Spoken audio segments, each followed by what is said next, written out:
Alejandra y yo estamos muy contentas de que estén aquí para que hablemos sobre un tema tan fascinante como lo es la psicología del deporte. Antes de iniciar, me presento. Mi nombre es Clara Sofía Otto, soy psicóloga del programa de prevención y rehabilitación cardíaca acá en la Fundación Santa Fe de Bogotá. Y también está Diana Alejandra con nosotros. Diana Alejandra es magíster en psicología del desempeño y del deporte. Sí, gracias. Buenas tardes. Bueno, para el día de hoy preparamos esta agenda. Diana va a iniciar hablándonos un poco acerca de qué es la psicología del deporte y del ejercicio, una contextualización acerca del tema. Y luego ya vamos a profundizar en habilidades mentales dirigidas a los deportistas, a los atletas. Específicamente vamos a hablar sobre la autoconfianza, sobre la regulación de la activación y sobre la imaginería. Y finalmente vamos a tener un espacio de unos minutos para responder las preguntas que tengan. Entonces al final los vamos a invitar a que por favor escriban sus preguntas ahí en el chat para que las podamos responder. Bueno, de hecho pueden escribirlas a lo largo de toda la presentación y al final podemos atender a todas sus inquietudes. Eso. Entonces te doy la palabra, Ari. Gracias, Sofía. Bueno, en efecto, como tú dices, un mundo fascinante también quizás por lo distinto de la psicología del deporte. Y para eso quiero empezar hoy contándoles qué es en sí la psicología del deporte. Pues yo traje una serie de definiciones que pueden sonar un poquito técnicas, pero por ejemplo aquí van a ver que hay unas palabras subrayadas que nos ayudan a entender qué es. Entonces, se menciona que se habla de factores psicológicos que están asociados de una a la participación en el deporte, por ejemplo, quiero empezar fines de semana, pero también al alto rendimiento deportivo. Entonces, cuando ya se decide que quiero incluso llegar a competir a nivel nacional, ser profesional, y ahí también trabajamos. Pero incluso ejercicio, para quienes los que en casa dicen, no, yo quiero empezar a ir al gimnasio y que eso no se acabe con las promesas de Año Nuevo, ¿no? Entonces todos estamos brindando promesas, deseos y hay que. Y también se contemplan otros tipos de actividad física, incluso llegar a reconocer que caminar a la parada del Transmilenio es actividad física y nos está ayudando. Esto nos lo menciona la Asociación Americana de Psicología. Pero asimismo, hay una asociación en Estados Unidos que se encarga de estudiar y de trabajar solo en lo que es la psicología del deporte y de la actividad física. Ellos ya nos traen una definición más elaborada, donde nos dicen esto tiene teorías y teorías que van desde hace 200 años, y tiene la necesidad de la investigación, conocer y crear conocimiento, sobre todo para no solo para nosotros los psicólogos, sino poder transmitir por medio de educar o compartir el conocimiento a entrenadores, atletas, claramente padres y madres que son súper importantes en todo el proceso, los profesionales del fitness, entrenadores de gimnasio, los entrenadores de las universidades, o sea, aquellos que están ahí acompañando, el preparador físico en un equipo, que es fundamental. Y también a todos estos agentes que ya están involucrados en el deporte. Ahorita vamos a hablar de esos entornos. Para comentarles un poquito estos aspectos psicológicos y lograr la participación en el deporte, un rendimiento, cuando yo tengo unos objetivos de resultados, si quiero lograr algo, es una medalla, un trofeo, un primer puesto, disminuir tiempos, y sobre todo algo que resulta fundamental es el disfrute de la actividad. Si bien a veces en alto rendimiento no hablamos propiamente de salud, sí es importante disfrutar lo que se está haciendo. O sea, dedicar 6, 7 horas diarias, pues hay que gustar, tiene que gustarnos. Rápidamente les comparto otras ideas donde ya nos dicen, bueno, esto es ciencia, pero también tiene un poco de todo de filosofía y nos toca entender, pero somos un campo multidisciplinar, entonces entramos en lo que se llaman ciencias del deporte. Entonces es como una dicotomía, ¿no? Entre psicología, un área de la psicología, pero también ciencias del deporte. Y ahí nos encontramos con los médicos del deporte, nutricionistas, educadores físicos, preparadores físicos, fisioterapeutas y demás. Entonces, esta multidisciplinariedad resulta fundamental a lo largo del trabajo y de la formación también. Entonces, en últimas, cortica, para definir todo, es el estudio científico de las personas, sus comportamientos en entornos deportivos, de actividad física y la aplicación práctica de este conocimiento. Eso me encanta, no nos quedamos solo en teoría e investigación, que es importantísimo, pero buscamos cómo lo puedo aplicar, cómo salgo a la cancha, cómo salgo a la piscina, a la pista. y ahí mismo también puedo hacerlo. Y si yo tuviera que decir como, bueno, ¿qué hacemos los psicólogos del deporte? Nosotros, los psicólogos en un entorno clínico, pues mira, en efecto, pues uno usa bata o tiene un escritorio o tiene una mesa. Y un psicólogo del deporte puede que también lo tenga ocasionalmente, pero también debemos estar ahí, en el campo, en el borde de la piscina, en la pista, en el ring, al ladito de la ruta, porque si vas a andar muy rápido en el camerino, se vuelve un lugar estrella. Entonces es un poquito más flexible. ¿Qué hacemos? Entonces utilizamos todos esos conceptos que ya nos trae la psicología bellísima, todo lo que nos aporta el deporte y buscamos para mejorar dos cosas. Una, la salud mental óptima. Ya dije que no, deporte de alto rendimiento no es salud, o sea, 8 horas mi cuerpo ya dándole y con unos niveles de presión altísimos, no es propiamente salud, pero sí quiero velar con unos mínimos. Pero también quiero aumentar el rendimiento. ¿Qué más? No me van a negar. Yo quiero es que gane. Entonces, ¿cómo desde las habilidades mentales y un entrenamiento en ellas puedo facilitarle o acompañarle este proceso al deportista para que logre sus resultados, identificando barreras? Y dije, bueno, no solo es el deportista, acá ya he mencionado entrenadores, nutricionistas. Cuando pensamos en el deportista y su entorno, empezamos a ver que por más que yo quiero trabajar con el deportista, en sí el atleta, es necesario para mí reconocer ese entorno deportivo en el que está. Entonces, primero, la persona con la que más terminan hablando es el entrenador. El entrenador invierte en todo, el que te dice qué vas a hacer, qué competencia, qué vas a corregir, te da un feedback de competencia, es una persona muy importante.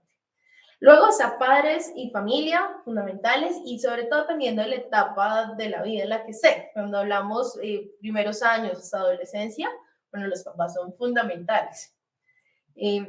Luego tenemos compañeros, amigos, rivales, todo lo que me encuentro en la cancha y uno puede encontrarlo incluso como en televisión. Entonces están estos grandes rivales, pero que son grandes amigos. Roger Federer y Nadal, que hace poco se retiró Roger jugando dobles con Nadal precisamente en Londres y pues, claro, yo soy fan del tenis, lagrimita en el ojo, por supuesto. Nos muestra esa rivalidad y compañerismo que hay ahí inscrito. Árbitros y jueces, toca entenderlos. Incluso también resultan un cliente. Hay trabajos muy específicos para árbitros. O dime tú si el pobre árbitro no tiene presión en un estadio cuando le gritan todos y gritan lo más de bonito. Entonces también manejar esas decisiones y poder tomar una decisión bajo presión. Entonces es el árbitro el que dice es o no es penal, eso no es falta. Y un error ahí en esa decisión pues es fatal, clarísimo. Hemos visto estos errores incluso en posiciones de hinchas, incluso uno llevado por la emoción puede decir de todo y puede considerar muchas cosas, entonces fundamentales. Y los últimos dos los dejé deliberadamente de últimas y es estas organizaciones, estas entidades deportivas en las cuales terminamos interactuando. Ligas y federaciones, propiamente de la ciudad, el municipio y federación de pues, Colombia, en este caso, del país, y clubes y equipos. Entonces yo puedo pertenecer al equipo de fútbol del barrio o al equipo de fútbol de la ciudad, puedo ser al club de deporte cualquiera que quieras mencionar, y a esos también me estoy inscribiendo. Y el pertenecer ahí influye en mi identidad como deportista. Y debo considerar. Entonces, incluso entender cómo se relaciona el deportista con este entorno, este club, este equipo, la liga, es muy importante. Y si no pensemos, por ejemplo, James llega súper bien cuando llega al Real Madrid. El Real Madrid tiene una cultura muy específica donde llega este jugador a esta cultura. Pero posteriormente pasa al Bayern, entonces en el Bayern hay otra cultura y hay que entender la cultura. Adicionalmente, claro, España, Alemania, acento colombiano, que idioma hablo y demás. Pero en sí la cultura es la esencia del club. No lo pensaría. Acá John Duque estuvo en Millonarios, ahora está en Nacional. Dos clubes igual de importantes en Colombia, pero con unas culturas, historia un poco distinta. Y todo esto se resume en la necesidad de abordar desde la psicología, pero también trabajando con ellos y todas las profesiones en un proceso integral, donde me preocupo por lo deportivo, pues ahí se preocupan más los entrenadores, que conozco, pero yo no voy a meter la cucharada. psicológico, o sea, ahí sí entramos, pero también reconocer un aspecto académico y vocacional. Por ejemplo, si yo estoy trabajando con un atleta adolescente que posiblemente está terminando el bachillerato, pues bien, debo reconocer qué sucede ahí. Si está en un colegio que tiene una jornada que no le permite entrenar o no le da el permiso de la competencia, ¿qué pasa? Y un aspecto psicosocial ya de su entorno, su familia, cómo se relaciona, está en pareja, no tiene pareja, porque pues son situaciones que por más que yo trabaje con la identidad de atleta, no puedo obviar. Caso hipotético, puede pasar con cosas, un buen ejemplo positivo y negativo. Por ejemplo, a una deportista, un deportista le propone matrimonio o propone matrimonio antes de una competencia. Entonces ya, sabemos que eso es súper alegre, un motivo feliz, igual genera estrés, sabemos que hay estrés positivo, pero cambia mucho. Lo mismo que si antes determina. Está la duda, la tristeza, y esto por más que yo quiera evitarlo, no va a pasar, va a permear el rendimiento, va a permear su relación con el deporte en sí. Entonces tengo que reconocerlo y estar en capacidad de gestionarlo. Evidentemente no lo vamos a pagar y uno no se va a olvidar de eso todo el tiempo, pero sí poder manejarlo de una manera que resulte acorde. Y ya netamente deportivo, me preocupo de 4 cosas: técnico, táctico, físico y mental. ¿Cuáles los movimientos que hago al jugar? ¿Cómo le voy a poner ejemplo con tenis? ¿Cuál es el movimiento que hago al jugar? ¿Cómo le pego a la pelota? ¿Cómo corro y me cuadro a la pelota? Pasitos de ajuste, reacción. ¿Y qué es lo que estoy pensando y el plan que hago cuando estoy jugando el punto? Entonces eso resulta ahí fundamental. Luego ya que para pues, empezar a darle la palabra, este año salió un artículo bellísimo donde definen las habilidades mentales para el éxito deportivo desde un modelo como la medalla de oro. Nos presentan unas habilidades fundamentales, que vamos a hablar una de cada uno. El primero es motivación, confianza y resiliencia. Vamos a expandir un tris más de confianza ahorita. Luego unas interpersonales, entonces relación atleta-entrenador, y miren lo importante que era lo que mencionaba: liderazgo en el equipo, trabajo en equipo, comunicación, fundamental. Así sea un deporte solo, ¿sabes? Igual hay equipo, está el entrenador, está el médico, está el técnico, todo. No estás solo. También la performance. Y por último, las habilidades de autorregulación o de gestionarse, que es una conciencia, un manejo del estrés, regulación de activación, que sé que nos vas a compartir de eso, y un control atencional, qué estímulos son más relevantes en qué momento. Si va a cobrar un penalti en un tiempo adicional, pues tener la capacidad de bajarle un poquito el volumen a la tribuna resulta muy relevante. O sea, les te entiendo, estas son las habilidades que como psicólogos del deporte buscamos entrenar, no solo en el atleta, sino en las personas a su alrededor también, Exacto. a los entrenadores. Yo quiero enfocarme como en mi cliente número 1. Si es el atleta, es el equipo de trabajo. Y es el entrenador, y eso termina siendo un círculo de apoyo con el cual yo interactúo. Y deben reconocer partecito de este apoyo. Entonces, por ejemplo, con los entrenadores es muy común de mi parte que yo le diga: mira, estamos en esto, entonces si tú le dices tal palabra, definamos en conjunto tal palabra o tal acción, que le recuerde realizar este movimiento específico, entrar en este estado psicológico en el momento de la competencia o en un momento crítico de la competencia, cómo regularse. Entonces, y esta es una muy buena guía para entenderlas, y con unas categorías bellísimas que nos presentan. Entonces, la autoconfianza, entonces estaba motivación, autoconfianza y resiliencia. La confianza es algo que lo que todo el mundo habla, en cualquier entorno, pero crea en usted, crea en sí mismo, y es como, ¿y cómo es eso? ¿Y qué consiste? Entonces, la autoconfianza sí es la capacidad de creer en que puedes hacer algo bien y que tienes la creencia en que tienes las habilidades para hacer eso bien. Pero adicionalmente, acá está la autoconfianza robusta, y es creer en ti mismo pese a las adversidades, críticas o resultados. Que yo puedo creer en mí ganando. Pues, fácil, ¿no? Gane. Pero si pierdo, la capacidad de seguir creyendo en mí, que se mantenga y se va reflejado en mi rendimiento, tiene un valor importantísimo. De todo esto hay muchas 9 fuentes que les voy a presentar. Una es saber qué puedo hacer. Tener experiencia haciéndolo, maestría. una preparación física y mental. Entonces, reconozco mi proceso de entrenamiento y lo que he hecho para llegar a la competencia. Ujú. Apoyo social, por eso en el entorno del deportista, padres, amigos, familia, amigos, todo, ahí está. Experiencia con los demás, cómo me ha ido. Experiencia de los demás, cómo le ha ido al otro.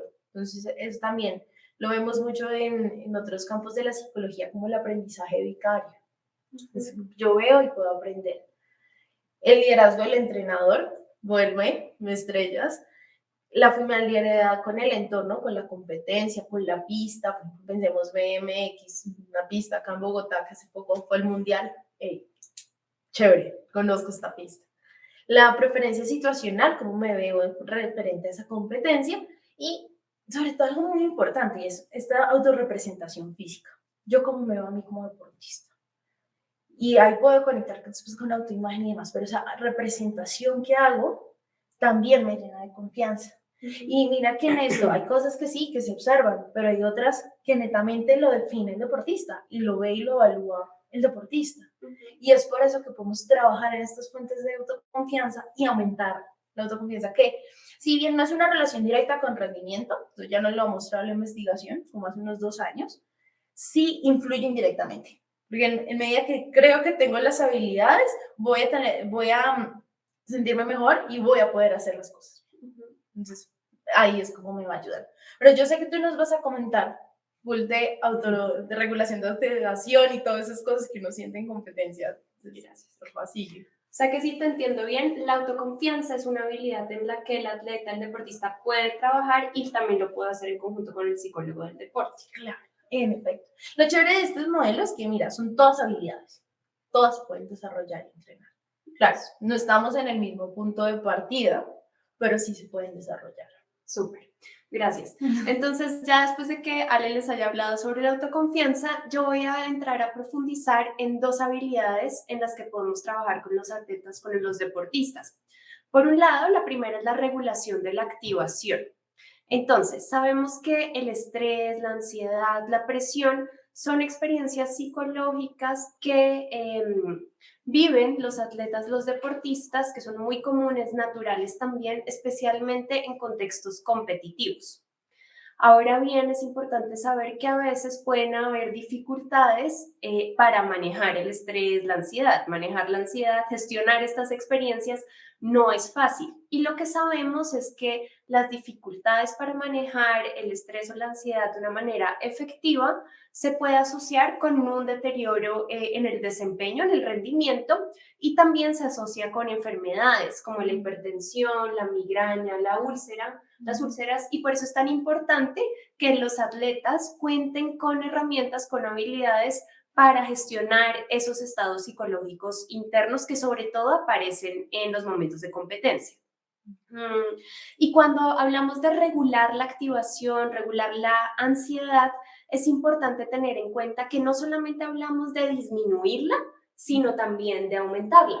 Entonces necesitamos disminuirla cuando, por ejemplo, la persona está experimentando unos niveles de ansiedad desbordantes, que ya no recuerda los movimientos, que ya no sabe cómo desempeñarse, y necesitamos aumentar el nivel de activación cuando la persona está en un estado de lentitud, letárgico.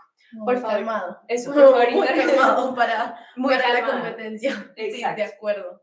De acuerdo. Y desde ahí, pues hay un montón de técnicas y distinciones que Pico nos vas a hablar. Exacto. Si necesitas interrumpirme para complementarme, por favor, adelante. Eso está espectacular. Eso. Entonces, la idea es que el atleta alcance un nivel óptimo en ese nivel de ansiedad y de activación, pues para que se pueda desempeñar de manera adecuada. Entonces, aquí me gustaría profundizar un poquito en qué es la ansiedad, ¿sí? La ansiedad es una experiencia psicológica que ha surgido evolutivamente y se compone de 3 componentes. Entonces, usualmente se desencadena en una situación, o sea, hay una situación precipitante que hace que la persona sienta ansiedad. Por ejemplo, vamos perdiendo en un partido de fútbol y quedan solamente 5 minutos para empatar. Esa es una situación que el atleta podría interpretar como negativa, como un peligro, y eso hace que se desencadenen pensamientos, como lo ven ahí en la gráfica, emociones y conductas. En los pensamientos pueden aparecer, por ejemplo, no, ya perdimos, ya más bien me retiro y me dedico a otra cosa, que van a pensar de mí, me van a sacar. Mm. Em, la emoción o la sensación física pues puede ser ansiedad y puede haber una respuesta fisiológica como por ejemplo que la persona se congele, que le suden las manos y ante eso también puede, pues surge una conducta como lo es por ejemplo jugar de una manera descontrolada, desconcentrarse, etcétera. Entonces, esos son los tres componentes de la ansiedad. Ahora, Ujú. es importante decir que no todos interpretan la ansiedad como algo negativo. Súper. Sí, de hecho lo que muestra la literatura y la investigación es que los deportistas élite tienden a interpretar la ansiedad como algo facilitador. No sé si me quieras complementar ahí. Claro, viéndolo es pensar en algo, por ejemplo, como maripositas en el estómago, pues, como listo, ya es hora de la competencia, aquí voy yo, y nos muestra en parte ese poder y esa diferenciación, ¿no? Entre el gran grupo de deportistas y el grupo más selecto que resulta siendo élite, donde pararse o salir a un estadio con 50.000 personas puede generar pánico escénico, puede generar un montón de sensaciones o depresiones, como yo no le puedo quedar mal a esta gente, Ujú, pero también decir como, uff, qué rico, gasta toda mi gente. Es sencillamente como este cambio cognitivo que nos hace ver la ansiedad como algo que pensamos o a veces sentimos que es negativo, realmente como algo que funciona. Yo pienso, y también así lo vemos con deportistas, y es, si usted no siente nada cuando va a salir a competir, ahí no es. ujú, Y lo mismo en el ujú, trabajo, si uno ujú, no sintiera nada al momento de hacer estas actividades, pues ahí no es, ¿no? ujú, Porque pues, ujú, si yo siento es porque uno soy persona, soy humano, ujú, normal, pero también es importante para mí. ujú, Entonces, ujú, ujú. espectacular. Pues. Sí, interesante cómo los deportistas ya con más experiencia le interpretan como algo que los motiva a actuar, Mm, ¿sí? ujú, Algo que los impulsa. Y efectivamente, si vemos la evolución, la ansiedad no es buena ni mala, sino que cumple una función. Sentir ansiedad nos motiva a actuar frente a algo que podríamos interpretar como peligroso, o sea, nos motiva, nos activa, fisiológicamente nos activa. Sin embargo, puede volverse problemática cuando la estamos interpretando de una manera negativa, cuando es tan intensa que no sabemos cómo regularla. ok, súper. Ujú. Entonces, para poder regular la ansiedad, sea hacia abajo o hacia arriba, aumentar la activación, perdón, o reducir la ansiedad, necesitamos tomar conciencia de cómo es esa experiencia. Sí, necesitamos tener una conciencia de yo cómo me siento cuando estoy en una competencia, qué pienso, qué hago, qué tanto en control o fuera de control me siento, qué tan tensionada o no me siento. Y para eso sirve este instrumento que ven aquí. Si le quieren tomar un pantallazo, por favor, adelante. La idea aquí, para que luego lo hagan en su casa tranquilamente, es primero, por favor, piensen en una situación en donde ustedes digan, en este campeonato, en esta competencia, en este partido, me desempeñé de la mejor manera posible. Incluso pensándolo, pues cualquier situación de rendimiento acá nos sirve, como los enunciados son neutros y sabemos que no todos son deportistas acá. Piensen en una situación que para ustedes es muy importante y los llamarían un rendimiento.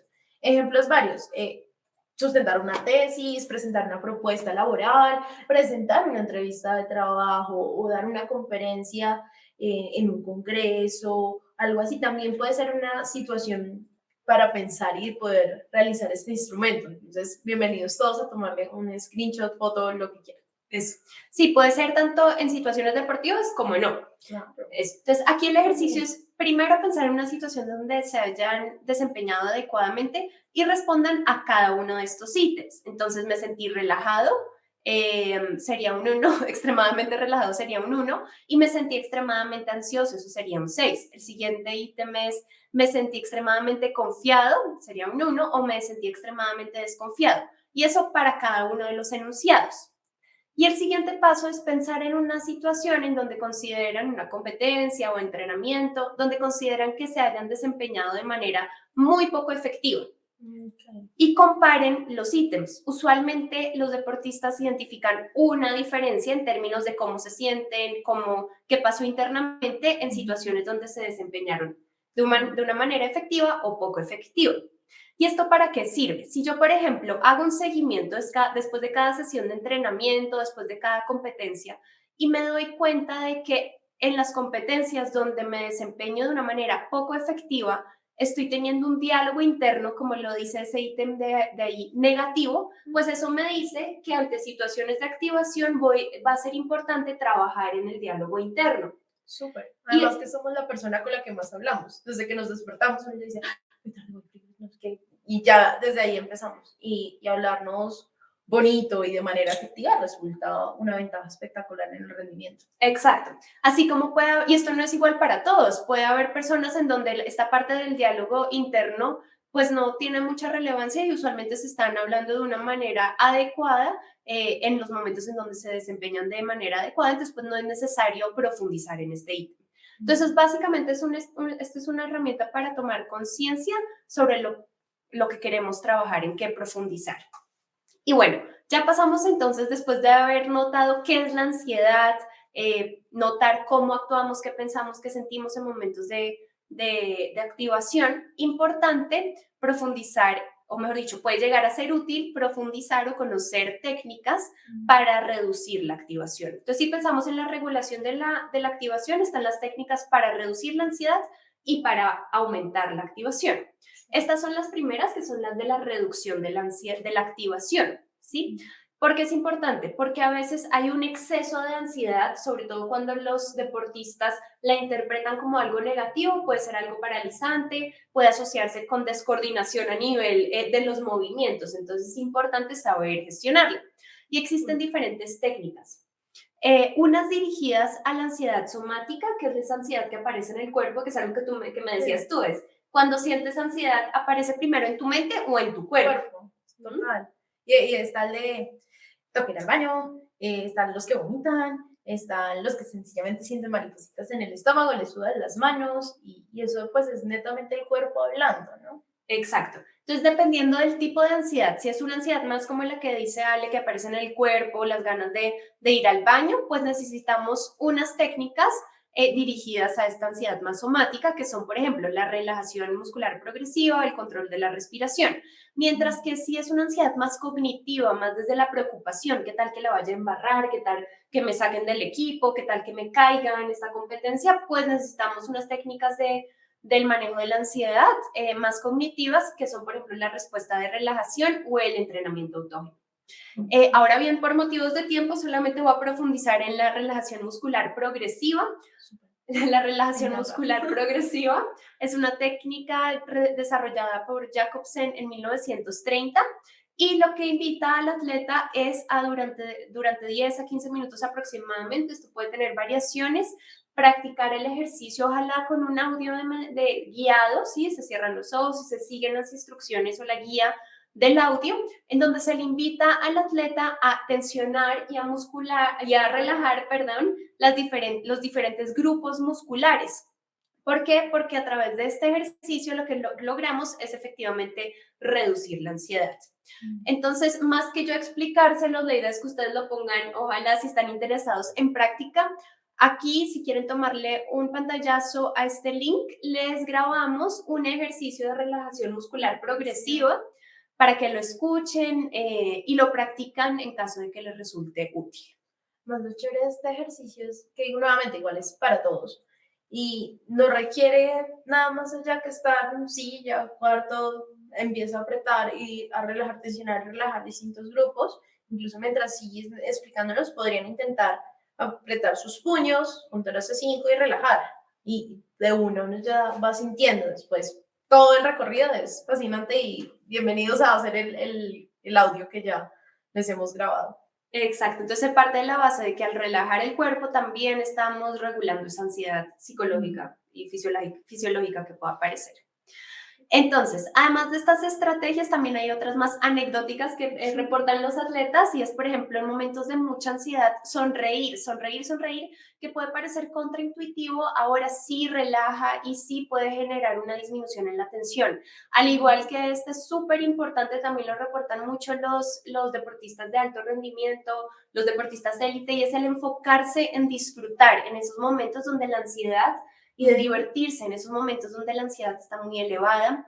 Usualmente cuando sentimos ansiedad tendemos a hacer las cosas muy rápido y esto es es muy relevante, por ejemplo, en deportes como el golf, en esos momentos donde hay mucha ansiedad, las personas actúan más rápido y eso pues puede interferir en los movimientos, en el desempeño. Entonces la invitación es, ahí es a reducir la velocidad con la que nos estamos moviendo y finalmente enfocarnos en el momento presente. ¿Qué pasa? Cuando sentimos ansiedad es normal que la mente empiece a preocuparse sobre cosas que no han sucedido. No, ya voy a perder este partido. No, ya la bola de golf no se va a meter al hoyo, ya todo se perdió. Le manda la porra, va a caer en el búnker.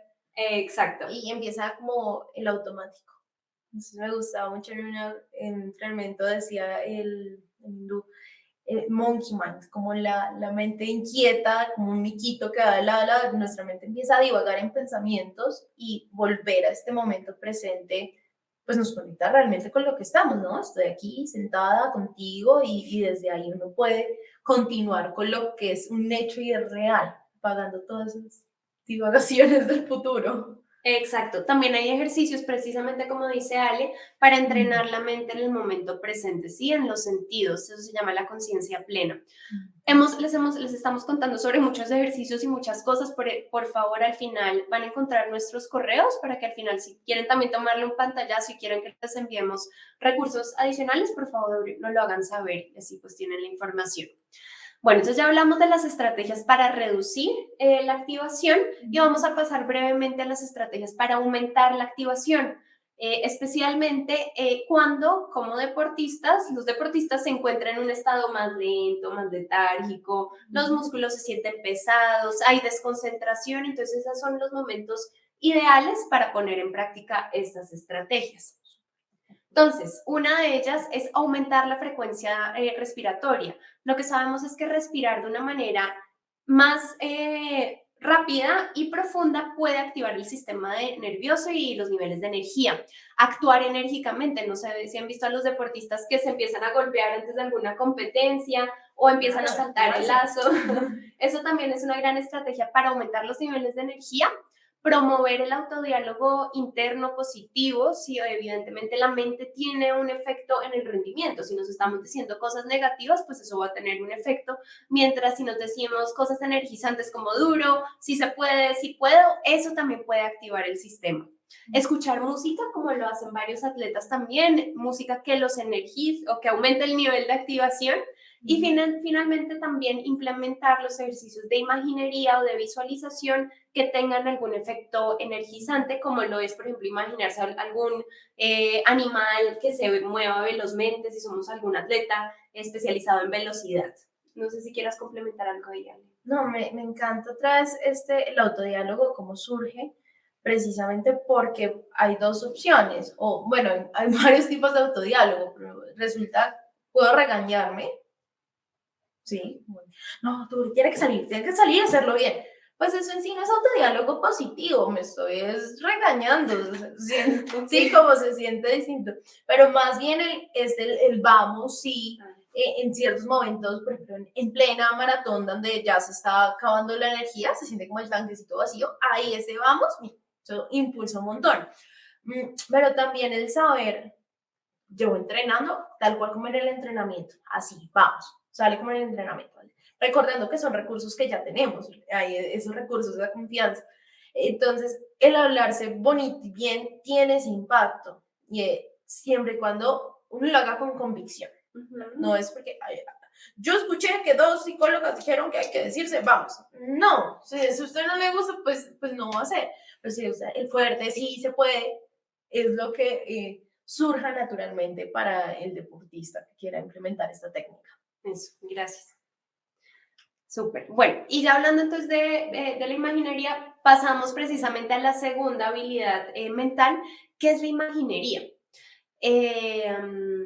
Me imagino que este es un ejemplo y es a varios de ustedes o a varios de nosotros seguramente en algún momento de nuestra vida nos han dicho antes de hacer alguna presentación o algún masterclass como este, imagínense que todos están desnudos, ¿sí? Imagínate que todos están desnudos, todos los que te están viendo en esa presentación, ya es un ejercicio de imaginería, ¿sí? No nos dicen cómo hacerlo, sin embargo ahí ya nos estamos imaginando. Entonces, imaginarnos cosas que no han pasado o recrear cosas o cosas que ya han pasado, pues puede ser una herramienta muy útil para los atletas para mejorar ese desempeño o para diferentes usos que ya vamos a ver más adelante.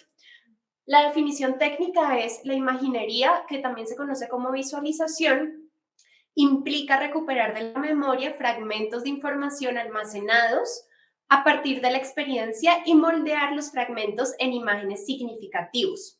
De una manera mucho más coloquial, es crear cosas en la mente o recrear experiencias en la mente. Y es sumamente importante involucrar todos los sentidos. Entonces, si entre más el atleta involucre sus sentidos, ¿sí? Para crear esas imágenes, específicamente el sentido visual, el auditivo, el kinestésico, lo que puede ver, oler, sentir, y los estados emocionales también, va a ser más efectiva la visualización y más efecto va a tener, pues más útil va a ser, más efectiva va a ser a nivel de lo que queremos alcanzar.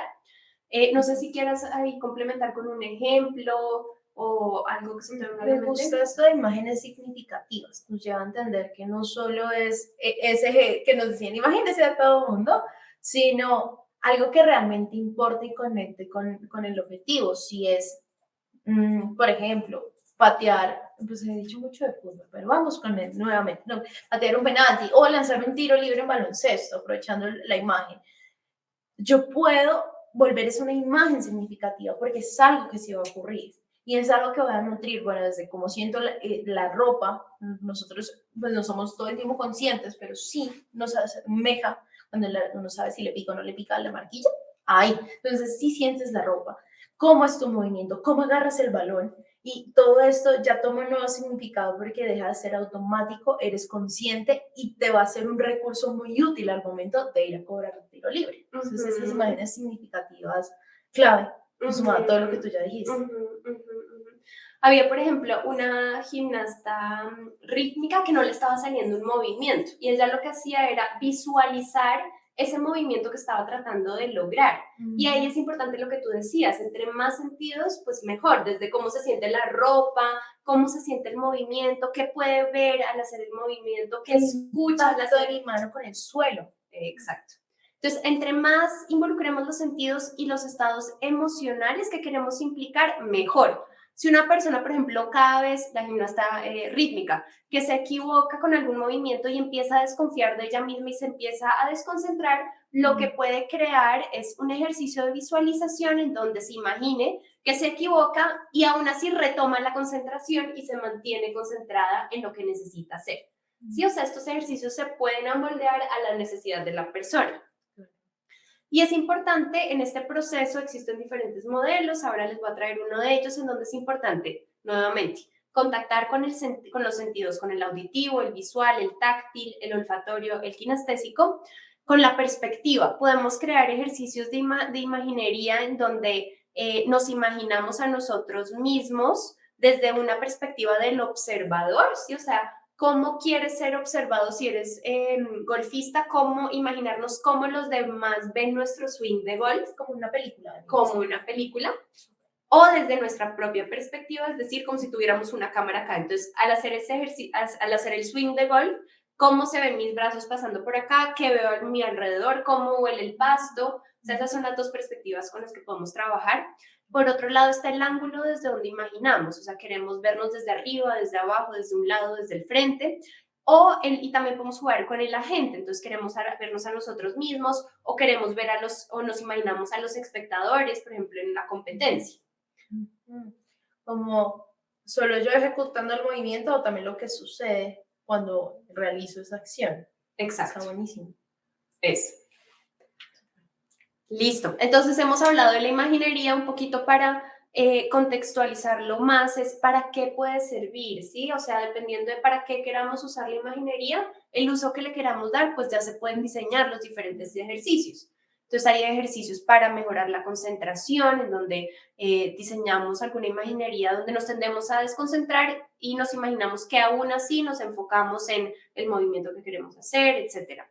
Para aumentar la motivación, entonces si nos sentimos súper desmotivados como atletas, podemos imaginarnos que nos ganamos una medalla, que nos subimos al podio, o para aumentar la confianza, si después de un error o en jugando golf la la bola se va hacia la derecha, hacemos un slice y eso usualmente hace que perdamos toda confianza. Entonces, imaginarnos ese momento y imaginarnos que aún así mantenemos ese estado de confianza o practicamos 1000 veces el golpe, no 1000 veces, pero varias veces el golpe hasta generar mayor confianza. Existen varios usos adicionales, como por ejemplo para corregir errores, para prepararse para competencias, puede ser súper útil en donde nos imaginamos el escenario, si es una competencia, dependiendo del tipo de competencia, nos imaginamos la cancha, nos imaginamos a nuestro equipo, etcétera. Y hasta para promover la recuperación de lesiones. Espectacular. No sé si quieres comentar algo más sobre los usos. ¿No? Pues es una herramienta, una técnica, una habilidad, ¿no? Con un montón de usos que suena tan prometedora que a la vez es importante resaltar que para lograr todo esto también hay que desarrollar la habilidad de imaginar. ¿Sí? No venimos con ella por default y poder entrenarla nos va a permitir ahí sí mejorar nuestra confianza, motivación, todo esto. Y esto funciona porque hay una activación cerebral similar cuando estamos visualizando o imaginando. Imaginería en español será como exótico, entonces por eso se dice a veces visualización. Entonces, una activación cerebral muy similar a cuando realizamos la acción. Entonces, esto nos da a entender que nuestro cerebro, y de hecho hay una leve activación muscular, ya está como familiarizado con este evento, que cuando lo realizamos no se siente completamente nuevo, sino algo con lo que ya estoy un poquito más familiarizado. Y esto es muy chévere porque hay incluso, son estos estudios de electroencefalograma, donde se puede ver realmente esta activación durante el ejercicio. Y ahí uno dice, bueno, ok, no solo es lo que suena bonito, sino hay una evidencia real, observable de cómo se ve esto. Wow, qué interesante. Es decir, que imaginar, si te entiendo, tiene un efecto parecido a realmente hacerlo a nivel... Exacto. También por eso nos facilita la recuperación de lesiones. Ayuda a la recuperación, pero también puedo facilitarle al atleta volver a familiarizarse con esta actividad que realiza y que lleva posiblemente un buen tiempo sin hacer. Wow. Que no se sienta tan extraño e incluso pueda ir ajustando ciertas cositas que quiere de su rendimiento. Qué interesante. Gracias, Ale. Bueno, acá les traje brevemente un artículo, este es un metaanálisis del 2020 donde efectivamente se concluye que la imaginería, los ejercicios de visualización pueden mejorar significativamente el desempeño motor, o sea, los resultados y también los resultados a nivel motivacional y afectivos. Y esto se relaciona mucho con lo que estaba diciendo Ale y es el tema de que es una habilidad que necesitamos entrenar en caso de que no la tengamos tan desarrollada. Específicamente, es clave entrenar la habilidad de generar estas imágenes con la mayor vividez posible. Esto implica imaginar involucrando todos los sentidos. Entonces hay diferentes ejercicios, como por ejemplo, imaginarse la casa, imaginarse cómo huele la casa, imaginarse dónde están los muebles en la casa, imaginarse qué ruidos hacen en la casa. Sí, o sea, hay diferentes tipos de ejercicios que pueden practicar los atletas, así como también la controlabilidad, es decir, que las imágenes, las cosas que nos imaginemos, realmente hagan lo que queremos que hagan. Cuando un atleta tiende a hacer cierto error, puede pasar que en su imaginación vuelva y lo repita. Entonces necesitamos entrenar esa habilidad en la controlabilidad, es decir, que logre modificar en su imaginación eso que quiere modificar en la vida real. Y ya para ir terminando, no sé, ¿algo más ahí? No, buenísimo. ¿No? Digamos esto que está por parte de recomendaciones prácticas, me parece como somos bonitos. Bueno, entonces en cuanto a las recomendaciones prácticas las dividimos en dos principalmente. Para los deportistas es importante pues que tomen conciencia de su habilidad para imaginar, ¿sí? Que evalúen qué tan cómodo se siente, qué tan fácil es para ustedes imaginar o no. No sé si algunos de ustedes estén manejando, o estén en un lugar tranquilo donde puedan parar un momento. Acá les trajimos una mandarina. Entonces, si les mostramos esta mandarina, la idea es que la observen, que noten su textura, noten su contorno, los colores, ¿sí? Noten el tamaño. Y si les pido, no es necesario que lo hagan ahora. Si lo quieren hacer, bienvenidos, que cierren sus ojos por un momento y traigan a su mente esa mandarina, ¿sí? ¿Qué color tiene? Traigan de reconstruirla en su imaginación como la acaban de ver. Y que imaginen, por ejemplo, que la pelan, ¿sí? cuál es ese olor que puede aparecer, es Ese un olor, sonido. el sonido que pueda aparecer cuando la pelamos, es un olor más dulce, es un olor, es un olor, bueno, dependiendo cómo sea el olor, imagínense que se la meten en la boca, ¿sí? Que noten el sabor, si es dulce, si es ácido, sí, este es un ejercicio así de imaginaria. Y ya si quieren abrir los ojos, para los que los hayan cerrado, se pregunten a ustedes mismos qué tan fácil o qué tan difícil fue imaginarme la mandarina, ¿sí? ¿Y esto para qué? Para hacerles saber que si fue difícil, es una habilidad que pueden entrenar efectivamente y que no duden en buscar ayuda, en buscar apoyo en algún profesional en psicología del deporte para entrenarlo.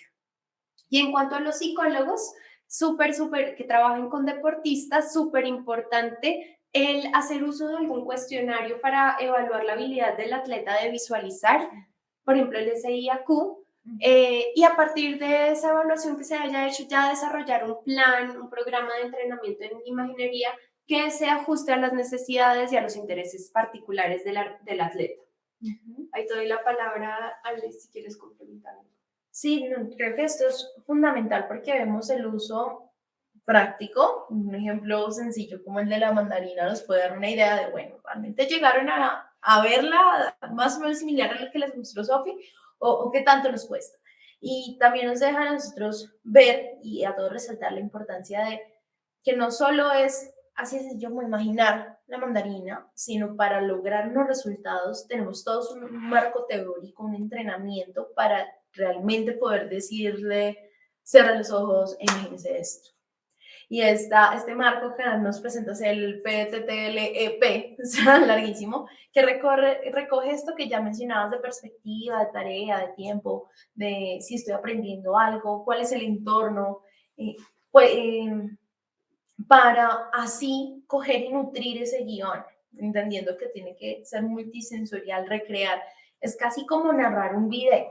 Entonces, poder identificar y tener este marco nos ayuda, nosotros, uno como entrenador mental, psicólogo del deporte, poder diseñar algo que realmente sea efectivo para el deportista. Y hay como un highlight, algo súper importante es que yo no lo hago solo. Tengo que entender el deportista y eso lo construyo con el deportista, con el entrenador. ¿Cuáles son esos términos que utilizan? ¿Cómo se expresa si es un deporte de raqueta, cómo agarra la raqueta? ¿O cómo siente sus guayos? Si es en alguna otra disciplina de atletismo, como por ejemplo, cómo entrego no me olvidó el nombre, bastan en relevos o cómo agarró la lanza, todo tengo que saber muy bien cómo lo hace el deportista, cómo se siente y qué dice. Entonces es una construcción conjunta, no desde una posición distinta como psicólogo arriba, sino siento que estamos es para trabajar en pro, siempre el deportista, el entrenador del deporte, no es como tras bambalinas, yo le doy las herramientas necesarias para que vaya y se luzca en esta competencia. Entonces, eso es como espectacular y queremos ahora sí como poder contestar las preguntas que vayan surgiendo y desde ahí completar más esta charla. Eso, gracias Ale. Entonces, solo para terminar, estos ejercicios de visualización se pueden practicar antes o después de los entrenamientos, de las competencias o hasta en los periodos de descanso. Y entonces ahí lo que te escuché es que la idea es que el psicólogo del deporte construya ese guión utilizando el lenguaje del deportista para que el deportista lo pueda poner en práctica a partir de lo que quiere, o sea, teniendo en cuenta de lo que quiere, El objetivo que se planteó. Súper.